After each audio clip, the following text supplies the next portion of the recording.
Okay, on the intro to Dust in the Wind, I want you to go get a sheet of paper and a pencil or a pen and come back and pause on this picture and write down these chords in this order. Even if you don't understand what some of these chords mean, I'll explain them to you. You don't have to memorize the names of the chords, but it's a good idea. But I'm going to tell you a couple of ideas to help you easily memorize the intro to Dust in the Wind. All right, I want you to notice a couple of things. Number one, there's 4 lines. I know you want to go duh, but there's 4 lines of 4 chords each. And the way that it helps people to memorize this, people that I've taught this to in person, is to let them know that chord number 1 is the same as chord number 4 on each line. See, line 1 starts with a C, ends with a C. Line 2 starts with an A9, ends with an A9, and so on. Line 3 starts with a C9, ends with a C9. Line 4, A minor, ends with A minor. That helps you memorize it. So there's really only 3 chords per line. 4 hand positions, but only 3 different chords. I recommend that you take that piece of paper you wrote all those chords on and have it sitting in front of you throughout the remainder of this lesson. Now, in this intro, it starts off by plucking strings 2 and 5, and I recommend one of 2 ways of finger picking.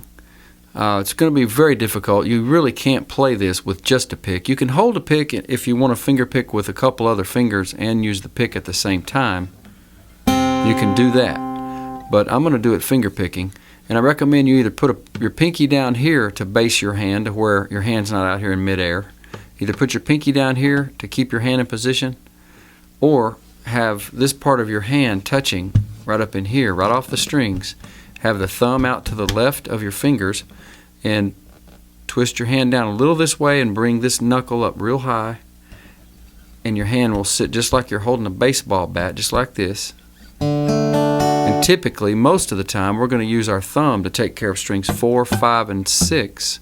And our 3 fingers are going to sit right here. Finger 3 takes care of string 1, finger 2 takes care of string 2, and finger 1 takes care of string 3. That's just the way our hand is made, just like this, okay? In this song, in this intro, however, we're not even going to use string 1 throughout the whole intro. So basically, we're going to be using our thumb, finger 1, and finger 2 here. And what it is, we're plucking. When I say pluck, throughout this intro, I'm referring to strings 2 and 5. So it starts off with pluck, 4, 3, 5, 2, 4, 3. And if you've not done that before and it seems a little difficult, I recommend you spend a lot of time doing nothing else but pluck, 4, 3, 5, 2, 4, 3. What we want to do is do the pluck on 1 and gets nothing after 1. So it's 1 and 2 and 3 and 4 and. Okay, again, that's 1 and after 1 gets nothing, and then 2 and 3 and 4 and all get something. Okay? Again, it's 1 and 2 and 3 and 4 and. All right, I'm about to play through the whole intro slow motion, and I'm going to say the word move on the last note of the 4th chord of each line. Okay, I know some of you went, what? Okay, look at your piece of paper. On line number 1, the 4th chord is a C. When we get done with this picking pattern here, that last note, which is striking string 3, I'm going to let go of that C to give me time to move to A9. You don't want to wait until you do all that and then try to move. Now, some of you will be able to do that, but a lot of you that are having trouble with transitions, if you haven't played a long time, if you have trouble changing chords quickly, use the time of that last beat, that 1 and 2 and 3 and 4 and. During that and right there, let go of the chord and start moving. Concentrate on trying to do that. And I realize if you haven't done that before, it's a little difficult because it's something new to your brain and your fingers. But you can do it with practice. 1 and 2 and 3 and 4 and 1 and 2 and.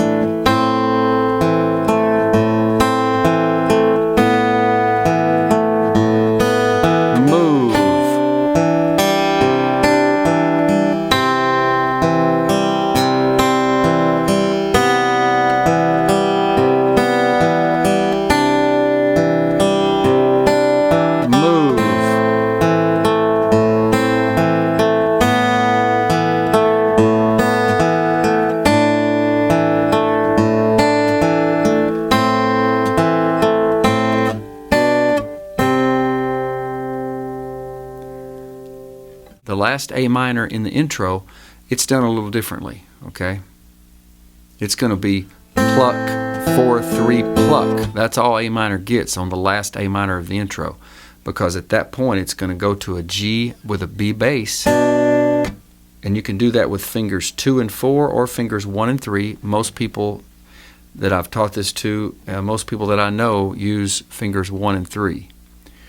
I prefer to use fingers 2 and 4 here because we're going from G with a B bass to C.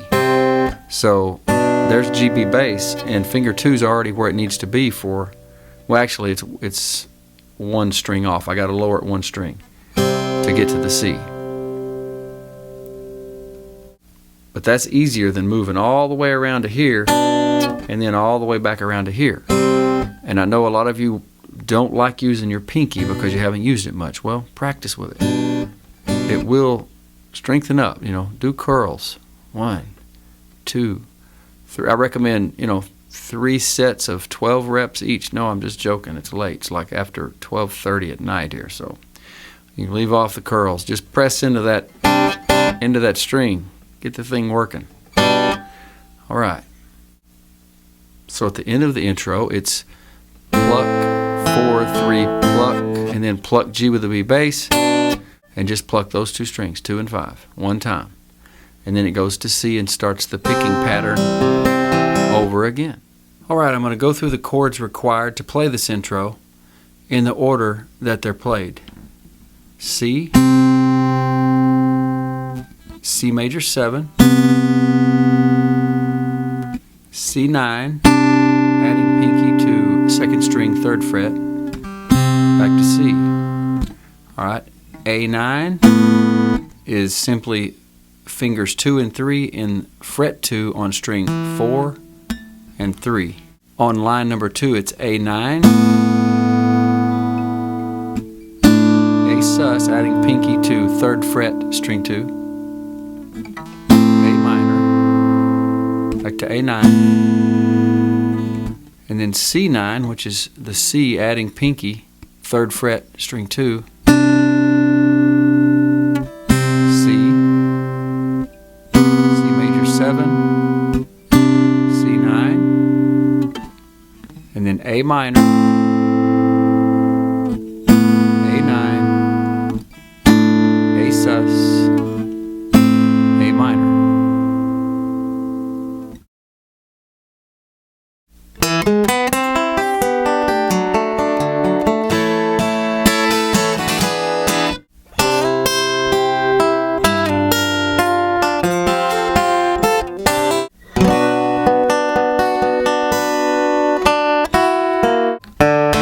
She's a pretty nice girl, but she doesn't have a lot to say.